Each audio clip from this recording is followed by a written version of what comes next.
नमस्कार। आज हम एक बहुत ही दिलचस्प दस्तावेज के कुछ हिस्सों पर गौर कर रहे हैं। ये करीब 50 साल पहले मतलब 1972 में प्रकाशित एक रिपोर्ट से जुड़े कुछ विचारों का खाका सा लगता है। और इसे शायद ये समझने के लिए तैयार किया गया था कि भाई इंसानियत किस दिशा में जा रही है और किन बड़ी चुनौतियों का सामना कर रही है।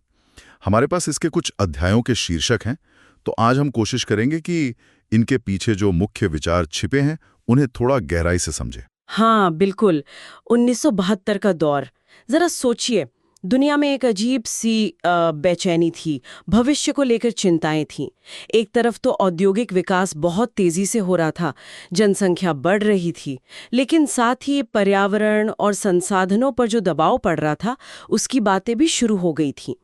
तो ये शीर्षक देखकर ऐसा लगता है कि ये रिपोर्ट इन्हीं जटिल सवालों से जूझने की एक वाकई गंभीर कोशिश थी। आज हमारा इरादा यही है कि इन शीर्षकों के पीछे की सोच, उनके मूल संदेश और आज वो कितने प्रासंगिक हैं, इसको समझें। बिल्कुल। तो पहले विचार बिंदु से शुरू करते हैं। ये किसी चीज के बहुत तेजी से बढ़ने के तरीके पर मतलब फोकस लगता है। ऐसा बढ़ना जो शुरू में तो धीमा लगे पर फिर अचानक एकदम विस्फोटक हो जाए। जैसे वो कहानी है ना कि राजा ने इनाम में शतरंज के पहले खाने पर 1 दाना मांगा, दूसरे पर 2, तीसरे पर 4 और देखते ही देखते कुछ ही खानों में इतना अनाज हो गया जो भाई पूरे राज्य में नहीं था। क्या ये उसी तरह की घातीय वृद्धि की बात कर रहा है, कुछ ऐसा ही? हाँ हाँ, बिल्कुल सही पकड़ा आपने।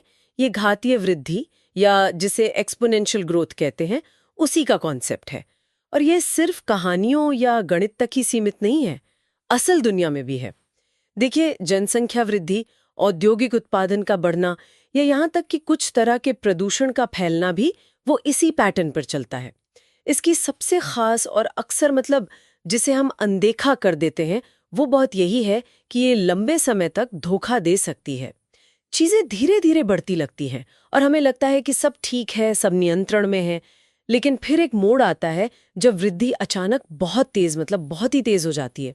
जैसे वो चक्रवृद्धि ब्याज होता है ना, शुरू में मामूली सा लगता है, पर लंबे समय में या तो कमाल कर देता है या फिर कहें कि बोझ बन जाता है।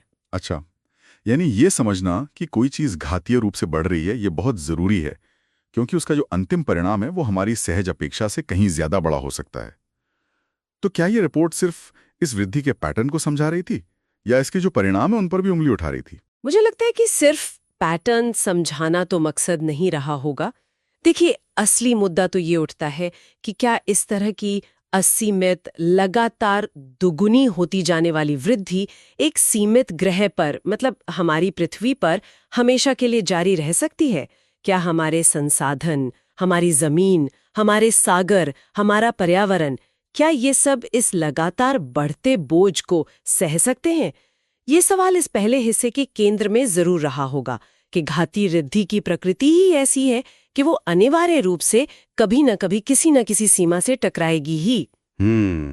और शायद इसीलिए अगला विचार बिंदु सीधे तौर पर उन सीमाओं पर आ जाता है जिनका आपने अभी इशारा किया। जब हम सीमाओं की बात करते हैं तो जहन में सबसे पहले तो जाहिर है धरती के संसाधन आते हैं, जैसे पीने का साफ पानी, खेती के लिए उपजाऊ जमीन, खनिज पदार्थ जैसे कोयला या लोहा, जंगल। क्या ये रिपोर्ट इन्हीं भौतिक सीमाओं पर ज्यादा ध्यान दे रही थी? निश्चित रूप से भौतिक सीमाएं इसका एक बहुत बड़ा हिस्सा होंगी। सोचिए ना, हमारे ग्रह पर ताज़ा पानी सीमित है, उपजाऊ मिट्टी बनने में सदियां लग जाती हैं, खनिज के भंडार सीमित है। तो रिपोर्ट शायद इन्हीं प्राकृतिक सीमाओं का एक तरह से लेखा जोखा पेश कर रही थी।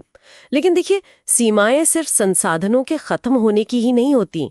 एक और अहम सीमा होती है पर्यावरण की अपनी क्षमता, प्रदूषण को सोखने की और खुद को साफ रखने की क्षमता। जैसे हमारी नदियां या हवा, वो एक हद तक ही कि गंदगी बर्दाश्त कर सकती हैं, उसके बाद उनका जो पूरा इकोसिस्टम है वो चरमराने लगता है। हाँ, ये बात तो सही है। मतलब सिर्फ लेने की सीमा नहीं बल्कि पर्यावरण की सहने की सीमा भी है। पर क्या सीमाएं सिर्फ प्राकृतिक ही होती हैं? मतलब क्या समाज या अर्थव्यवस्था की भी अपनी कोई सीमाएं नहीं हो सकती? अरे, ये तो बहुत ही महत्वपूर्ण नुक्ता उठाया आपने। बिल्कुल हो सकती हैं। हो सकता है ये रिपोर्ट सिर्फ प्राकृतिक सीमाओं तक ही सीमित न रही हो। सोचिए, बढ़ती आबादी और औद्योगीकरण के लिए जो जरूरी इंफ्रास्ट्रक्चर चाहिए, सड़कें, शहर, ऊर्जा संयंत्र, उसे बनाने की भी तो एक सीमा है। समाज में अगर असमानता बढ़ती जाए या अव्यवस्था फैले तो वो भी विकास की सीमा बन सकती है। अर्थव्यवस्था में भी एक बिंदु के बाद शायद वृद्धि की जो लागत है वो उसके फायदे से ज्यादा होने लगती है, जिसे डिमिनिशिंग रिटर्न्स कहते हैं। तो संभव है कि ये हिस्सा इन अलग अलग तरह की सीमाओं, प्राकृतिक, पर्यावरणीय, सामाजिक, आर्थिक और उनके जो आपसी संबंध हैं, उनकी पड़ताल करता हो। मुद्दा सिर्फ ये नहीं कि सीमाएं हैं, बल्कि ये भी कि हम उनके कितने करीब पहुंच रहे हैं। और जैसे जैसे हम करीब जाते हैं, उसके संकेत क्या दिखने लगते हैं, जैसे चीजों का महंगा होना, पर्यावरण का बिगड़ना, समाज में तनाव बढ़ना, ये सब। ये तो वाकई कई परतें खोलता है। अब अगले विचार पर आते हैं, जो विश्व व्यवस्था में वृद्धि की बात करता है। ये थोड़ा अमूर्त सा लगता है। क्या इसका मतलब यह है कि दुनिया में जो कुछ भी हो रहा है, आबादी बढ़ रही है, उद्योग फैल रहे हैं, खेती का तरीका बदल रहा है, प्रदूषण का स्तर, संसाधनों का घटना, ये सब अलग अलग घटनाएं नहीं हैं, बल्कि एक ही बड़ी जटिल मशीन के आपस में जुड़े हुए पुर्जे हैं, ऐसा कुछ? हाँ, आपका अंदाजा काफी हद तक सही है। विश्व व्यवस्था या वर्ल्ड सिस्टम का जो विचार है, वो इसी आपसी जुड़ाव पर जोर देता है। ये कहता है कि आप किसी एक चीज को बिल्कुल अलग करके नहीं समझ सकते, सब कुछ एक दूसरे पर असर डाल रहा है। इसे आप एक मकड़ी के जाले की तरह समझ सकती हैं। कहीं भी एक धागा हिलता है तो उसकी कंपन पूरे जाले में महसूस होती है। उदाहरण के लिए, अगर मान लीजिए एक देश में उद्योग तेजी से बढ़ते हैं तो उसे ज्यादा कच्चे माल और ऊर्जा की जरूरत होगी, जो शायद दूसरे देशों से आएंगे। तो इससे उन देशों की अर्थव्यवस्था और पर्यावरण पर असर पड़ेगा। फिर बढ़ावा औद्योगिक उत्पादन वैश्विक बाजार में चीजों की कीमतें बदल सकता है। और इस सबसे जो प्रदूषण होता है, वो तो किसी एक देश की सीमा में बंधा नहीं रहता, वो पूरी दुनिया की जलवायु को प्रभावित कर सकता है। अरे बाप रे! यानी ये तो एक बहुत ही उलझावा जाल है। एक जगह कोई कदम उठाया और उसका असर दुनिया के किसी दूसरे कोने में किसी दूसरी चीज पर पड़ सकता है, जिसके बारे में हमने शायद सोचा भी ना हो। जिसे वो कहते हैं ना, बटरफ्लाई इफेक्ट।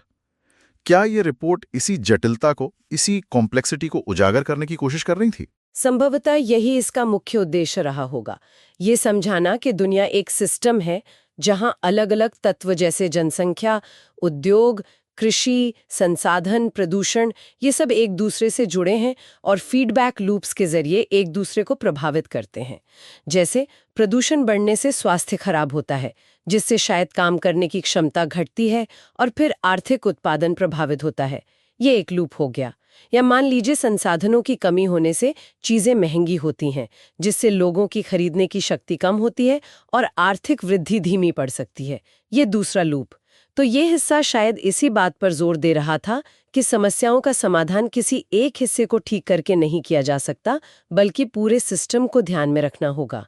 कोई भी नीति बनाते समय उसके जो अनपेक्षित परिणाम हो सकते हैं, उन पर विचार करना बहुत जरूरी है।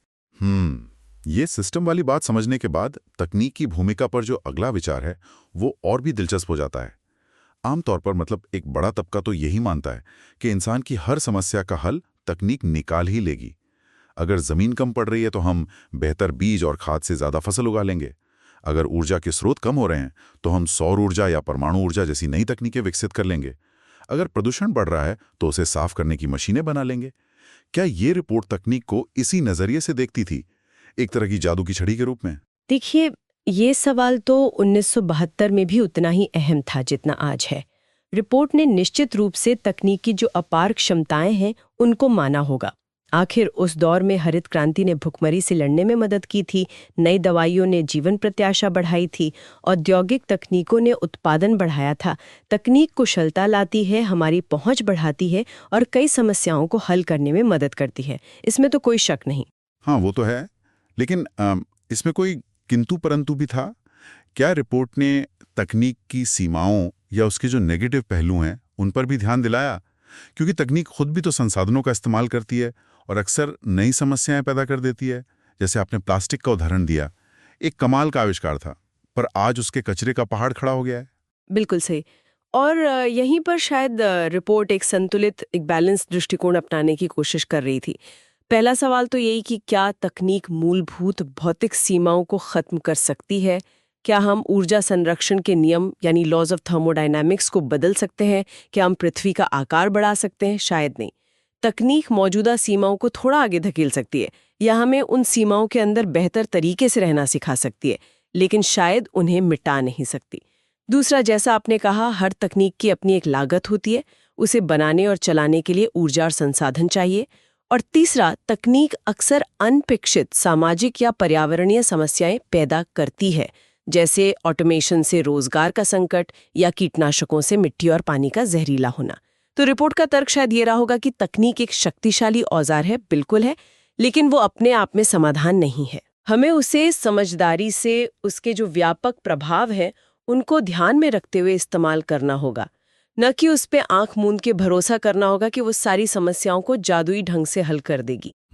ये तकनीक वाला पहलू वाकई सोचने पर मजबूर करता है। और अब हम आते हैं आखिरी विचार बिंदु पर, जो वैश्विक संतुलन की स्थिति की बात करता है। ये सुनने में बहुत आइडियलिस्टिक सा लगता है, एक ऐसी दुनिया जो संतुलन में हो। पर इसका मतलब क्या है?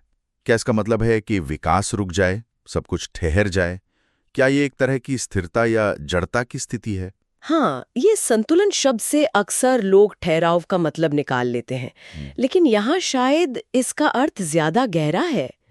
ये स्थिरता यानी स्टेसिस नहीं, बल्कि टिकाऊपन या संवहनीयता, जिसे अंग्रेजी में सस्टेनेबिलिटी कहते हैं, उसकी बात कर रहा होगा।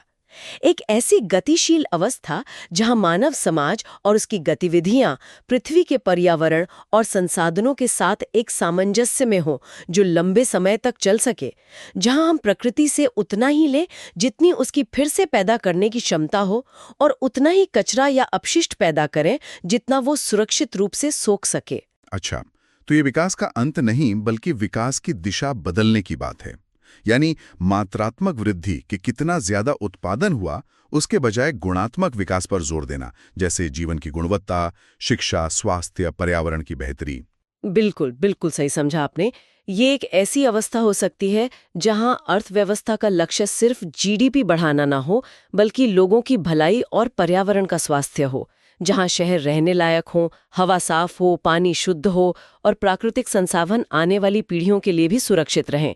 ये अध्याय शायद इसी बात की पड़ताल कर रहा था कि क्या ऐसी टिकाऊ और संतुलित अवस्था हासिल करना संभव भी है, और अगर हाँ, तो उसके लिए क्या बदलना होगा। क्या हमें अपनी खपत की आदतें, अपनी जीवन शैली, अपने आर्थिक मॉडल, यहाँ तक कि अपने मूल्यों को भी बदलने की जरूरत होगी? ये शायद उन विकल्पों, उन नीतियों और उन सामाजिक बदलावों पर विचार कर रहा था जो हमें ठहराव के बजाय एक टिकाऊ भविष्य की ओर ले जा सकते हैं। इसे सिर्फ एक सपना नहीं, बल्कि एक जरूरी लक्ष्य के तौर पर प्रस्तुत किया गया होगा, ऐसा मेरा अनुमान है। तो अगर हम इन सभी विचारों को एक साथ देखें, तो 1972 ने इस रिपोर्ट के शीर्षकों से एक बड़ी तस्वीर उभरती है। पहला, चीजें अक्सर घातीय रूप से बढ़ती हैं, जो हमें सीमाओं की तरफ तेजी से ले जाती हैं। दूसरा, हमारे ग्रह की सीमाएं वास्तविक हैं, प्राकृतिक भी और पर्यावरणीय भी, और शायद सामाजिक भी। तीसरा, दुनिया एक जटिल आपस में जुड़ी हुई व्यवस्था है, जहां हर चीज का असर दूसरी पर पड़ता है। चौथा, तकनीक एक शक्तिशाली, लेकिन कह सकते हैं दो-धारी तलवार है, जो समाधान दे सकती है पर नई समस्याएं भी पैदा कर सकती है, और मूलभूत सीमाओं को शायद मिटा नहीं सकते। और पांचवा, हमारा लक्ष्य असीमित वृद्धि नहीं, बल्कि एक टिकाऊ, एक गतिशील संतुलन हासिल करना होना चाहिए, जिसके लिए गहरे बदलावों की जरूरत होगी। हाँ, आपने बिल्कुल सही सार निकाला है। ये पांचों बिंदु मिलकर एक जबरदस्त, एक बहुत मजबूत ढांचा खड़ा करते हैं उन चुनौतियों को समझने का, जिनका सामना दुनिया उस वक्त कर रही थी और आज भी शायद और ज्यादा शिद्दत से कर रही है। 50 साल बाद भी ये मुद्दे उतने ही या शायद उससे भी ज्यादा प्रासंगिक लगते हैं। आज भी हम घातीय वृद्धि के पैटर्न देख रहे हैं, संसाधनों और पर्यावरण पर दबाव बढ़ता ही जा रहा है, वैश्वीकरण ने दुनिया को और ज्यादा जोड़ दिया है, तकनीक का विकास और तेज हो गया है, और टिकाऊपन या सस्टेनेबिलिटी की बात तो अब मुख्य धारा में आ गई है। भले ही हमारे पास इन अध्यायों का पूरा विवरण नहीं है, उनके शीर्षक ही हमें उन बड़े सवालों पर सोचने को मजबूर करते हैं जिनसे हम आज भी जूझ रहे हैं। हाँ, और ये सोचना ही अपने आप में काफी गंभीर है कि जिन बातों की तरफ 50 साल पहले इशारा किया गया था, वो आज हमारी हकीकत का इतना बड़ा हिस्सा है। बिल्कुल। और यहाँ श्रोताओं के लिए एक सवाल छोड़ जाते हैं, क्या आपको लगता है कि इन 50 सालों में इन सीमाओं को लेकर हमारी समझ या फिर एक संतुलन हासिल करने की जरूरत का एहसास क्या वो बढ़ा है? क्या दुनिया इन सवालों के जवाब ढूंढने की दिशा में आगे बढ़ी है या हमारी चुनौतियां और भी ज्यादा उलझ गई हैं? इस पर विचार करना जरूरी है। हाँ बिल्कुल। तो हमारे श्रोताओं को ये विश्लेषण कैसा लगा? क्या इन विचारों को इस तरह समझने से उन्हें कोई नई दृष्टि मिली? हम जानना चाहेंगे कि आप क्या सोचते हैं, और क्या आप चाहेंगे कि हम भविष्य में इसी तरह और विषयों की गहराई में जाएं? आपकी प्रतिक्रिया हमें बेहतर करने में मदद करेगी। जरूर बताइएगा।